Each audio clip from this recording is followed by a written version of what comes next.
This morning's scripture is from Exodus chapter 17. From the wilderness of Zin, the whole congregation of the Israelites journeyed by stages as the Lord commanded. They camped at Rephidim, but there was no water for the people to drink. The people quarreled with Moses and said, "Give us water to drink." Moses said to them, "Why do you quarrel with me? Why do you test the Lord?" But the people thirsted there for water. And the people complained against Moses and said, "Why did you bring us out of Egypt to kill us and our children and our livestock with thirst?" So Moses cried out to the Lord, "What shall I do with this people? They are almost ready to stone me." The Lord said to Moses, "Go on ahead of the people and take some of the elders of Israel with you. Take in your hand the staff with which you struck the Nile and go. I will be standing there in front of you on the rock at Horeb. Strike the rock, and water will come out of it, so that the people may drink."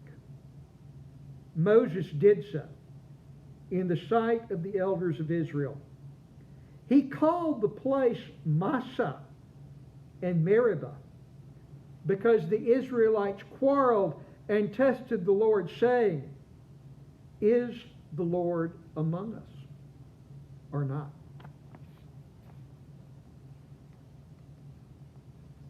Is the Lord among us or not? That is a question that comes up. And it doesn't just come up thousands of years ago with a people unused to freedom, unused to traveling through the desert, finding that their water supply has run out. That is, by the way, a real issue. The human body is 85% water. You might be able to live, depending on the amount of fat you have stored, you might be able to live several weeks without eating. But no one can go more than 2 or 3 days without water. I've never tried it. I'm sure those who have don't recommend it. It's a real issue to be out in the middle of the desert and have no water. That will lead to death fairly quickly. And they question, is the Lord among us or not? And it says they quarreled with Moses. And those who've studied Hebrew find that word quarreled, and it's different from the word complain that we heard last week, complaining about lack of food. They quarreled. Well, that doesn't just mean they had an argument. Quarrel is a word that's used in legal proceedings, in court. If I have a legal complaint that I'm filing before a court, in ancient Israel, I'm quarreling. And it is as if the people are seeking to impeach Moses. They have no confidence in his leadership. They are bringing a legal case against him. And he says, well, you know, your complaint, your lawsuit is really against God, which is a way to dodge in some ways because they can't see God. They see Moses and the things he's done before. The leadership of them out of slavery. His leadership across the Red Sea. His leadership even in finding food doesn't give them confidence that there will be water. And they complain. Complaint and lament is a part of the Israelite literature. There are whole psalms of complaint, psalms of lament, and it's carried down. Someone, Golda Meir once said, "Oh God, of all the places you could lead your people in the Middle East, why did you choose the only one with no oil?" Back when having control of oil was a way of having other kinds of control and power. Complaining and quarreling, even with God, is a part of the identity. But Moses is concerned. Apparently, when you impeach a leader in this culture, he doesn't just leave office and fly off to his beach house in California. Being impeached means being stoned. He is fearful for his life. He's fearful for the life of the people. But he's fearful for his own life. Before they thirst to death, they're going to take care of him. And he brings that complaint to God, and God doesn't shame him for it. He doesn't shame the people. He knows that this is serious. He knows they need water. And when you're in the middle of a complaint, when you're in the middle of an emergency, you can't always see or perceive what your resources are, what's going on around you. And God says, Moses, take the leaders with you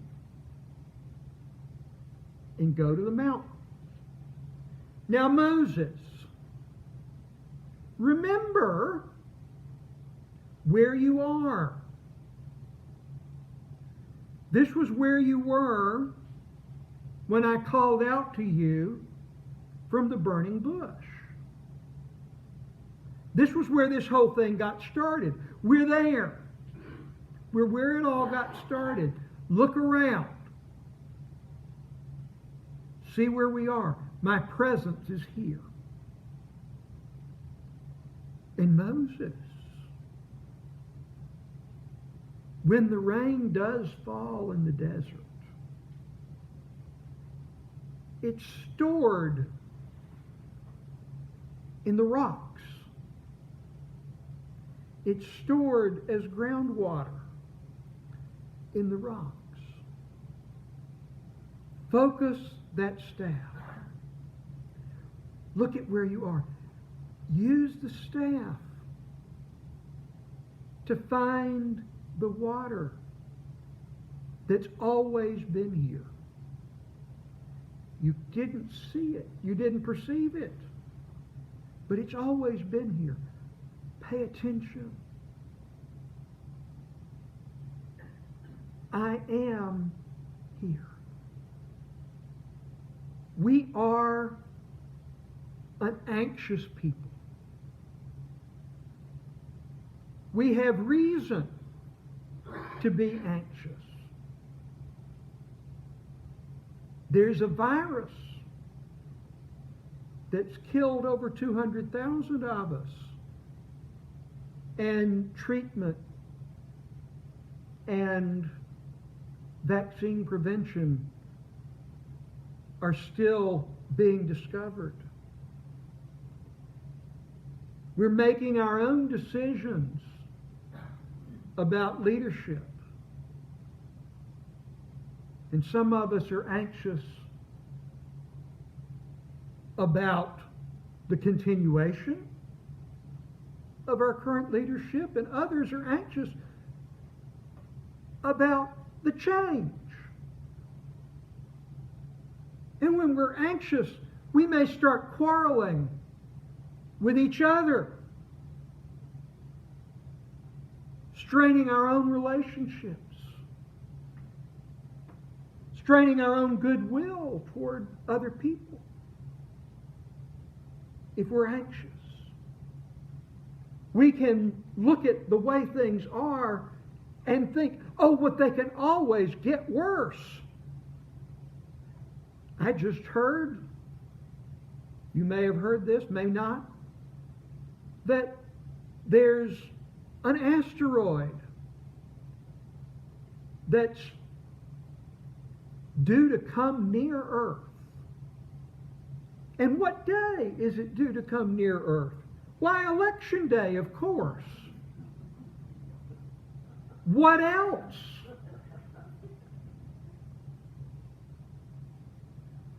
It's easy to become anxious. In my family, Lynette was the one who could look at things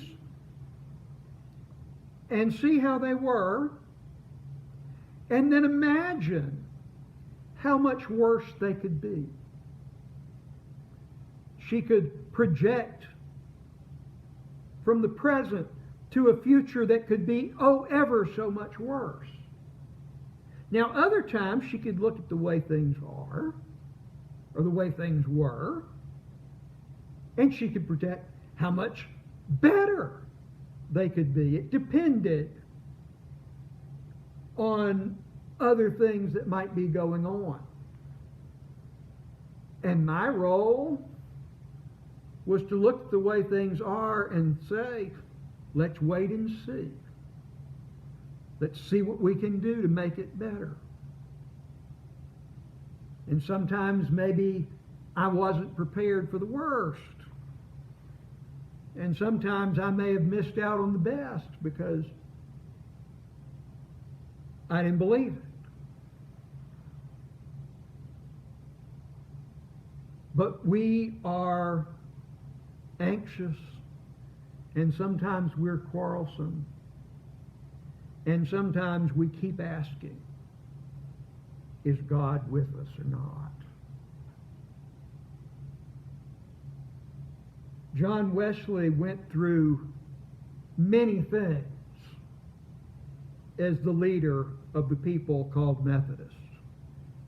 He oversaw faith communities. And faith communities have people in them. And people can become quarrelsome and question their leadership. and questioned the leaders of their leaders. And he spent his time dealing with complaints and quarrels. He had a bad marriage, a quarrelsome marriage that did not sustain him or uphold him. He endured the death of his younger brother and other deaths and other losses. Nevertheless, at the end of his life, his last recorded words were, "The best of all, God is with us. God has been with us. God is with us. And God will